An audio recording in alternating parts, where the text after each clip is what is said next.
అందరికీ నమస్కారం. నేను డాక్టర్ శిరీష, శ్రీవారి హాస్పిటల్ పల్మనాలజిస్ట్. ఈరోజు మనము సడన్ లాస్ ఆఫ్ కాన్షియస్నెస్ అంటే సడన్గా స్పృహ కోల్పోవటానికి కారణాలు ఏంటో చూద్దాం.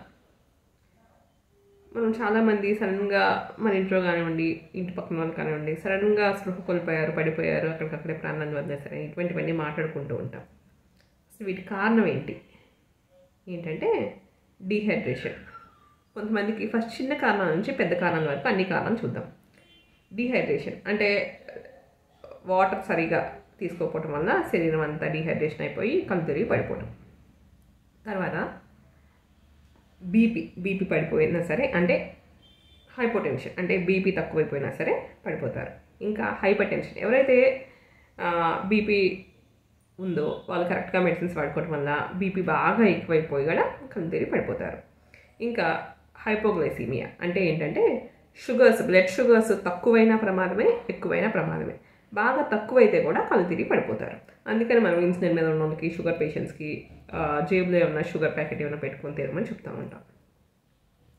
అదే కాకుండా కొన్ని రకాల బ్రెయిన్ కండిషన్స్, అంటే అది ఫిట్స్ కానివ్వండి, ఇంకా బ్రెయిన్ స్ట్రోక్ అంటారు, అంటే బ్రెయిన్లో ఎక్కడన్నా పక్షవాతం వచ్చే ముందు కూడా అట్లా పడిపోతూ ఉంటారు. ఇంకా బ్రెయిన్లో ఏమైనా గడ్డలు ఉన్నా సరే, క్యాన్సర్ గడ్డలు ఏమైనా ఉన్నా సరే, బ్రెయిన్లో ఏమైనా ఇన్ఫెక్షన్ ఉన్నా సరే కళ్ళు తిరిగి పడిపోవటం అంటూ జరుగుతుంది.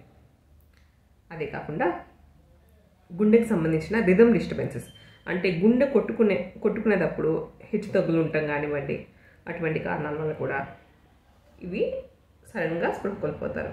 కొంతమంది గుండె ప్రాబ్లం, కిడ్నీ ప్రాబ్లం ఉన్న వాళ్ళు నీరు ఎక్కువ బాడీలో చేరకుండా ఉండటానికి డయూరిటిక్స్ ఇవి వాడుతూ ఉంటారు. అటువంటి వాళ్ళు కూడా డీహైడ్రేషన్ ఇది వచ్చి స్పృహ కోల్పోవడం అనేది జరుగుతూ ఉంటుంది. కొన్ని రకాల మెడికేషన్స్, అంటే సైకియాట్రిక్ మెడికేషన్స్ వాడుకునే వాళ్ళు, డ్రగ్ ఓవర్డోస్ వల్ల కూడా ఫెయింటింగ్ అయిపోవటం ఇవన్నీ జరుగుతాయి. ఇంకా మందు తాగి స్పృహ కోల్పోవటం, ఆల్కహాల్ తీసుకొని, కొన్ని రకాల మత్తు పదార్థాలు తీసుకొని స్పృహ కోల్పోవటం ఇవన్నీ చూస్తూ ఉంటాం మనం. అదే కాకుండా చిన్నపిల్లలు, ఇంకా కొంచెం వయసు పైబడిన వాళ్ళు, మెయిన్గా చిన్నపిల్లలు ఏంటంటే దబుక్కుని గొంతులో ఏదో వేసేసుకొని ఊపిరి ఆడక స్పృహ కోల్పోయి పడిపోతారు. ఇది గమనించుకోవాలి మనం. ఇంకా సిఓపిడి పేషెంట్స్, అంటే దీర్ఘకాల ఊపిరి శ్వాస సమస్యలు బాధపడిపోయే వాళ్ళు బాడీలో కార్బన్ డైఆక్సైడ్ ఎక్కువైపోయినా సరే స్పృహ కోల్పోయి ఉంటారు, మత్తుగా ఉంటారు, స్పృహ మాట్లాడటం ఇటువంటివన్నీ జరుగుతూ ఉంటాయి. ఇంకా ఎలక్ట్రోలైట్స్ అనమాట, అంటే శరీరంలోని సోడియము, పొటాషియం ఈ లవణాలు హెచ్చుతగ్గులు ఉన్నా సరే స్పృహ అనేది కోల్పోతారు.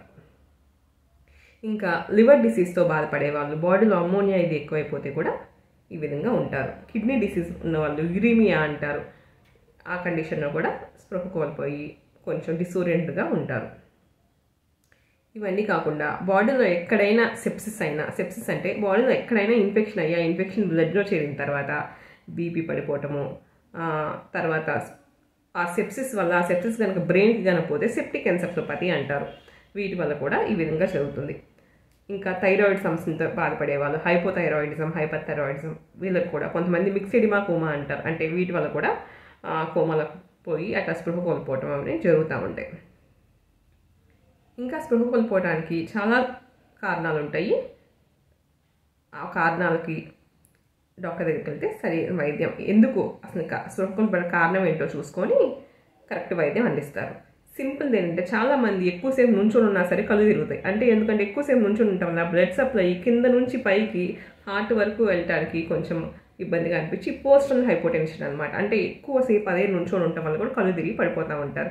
అది చాలా సింపుల్ విషయం, ఇది చాలామందికి మనకి జరుగుతూనే ఉంటుంది. అట్లా జరిగినప్పుడు ఏం చేయాలంటే వెంబటిని ఎవరైతే స్పృహ కోల్పోయి కళ్ళు తిరుగుతాయంటారో వాళ్ళని కొనుక్కోబెట్టేసి కాళ్ళ కింద దిండులు పెట్టేసి కాళ్ళు పైకి ఎత్తాలన్నమాట. ఇంకా బీపీ ఏమైనా పడిపోయినట్టుంటే ఐ ఫ్లూయిడ్స్ పెట్టుకోవాలి, లేకపోతే కాసేపు అట్లా కాళ్ళు పైకి ఎత్తేసి కొనుక్కోబెట్టి కాళ్ళు కింద దిండులు పెట్టి ఉంచితే వాళ్ళే సెట్ అయిపోతారు. ఈ కారణాలన్నీ తెలుసుకున్నాం కదా. ఇంకా స్పృహ కోల్పోవటానికి కారణాలు మీరు డాక్టర్ దగ్గర సంప్రదిస్తే అసలు ఎందుకు ఇట్లా అయిందో సరైన నిర్ధారించి సరైన ట్రీట్మెంట్ అందిస్తే మనం మన ప్రాణాలకి కాపాడుకోవచ్చు. Thank you.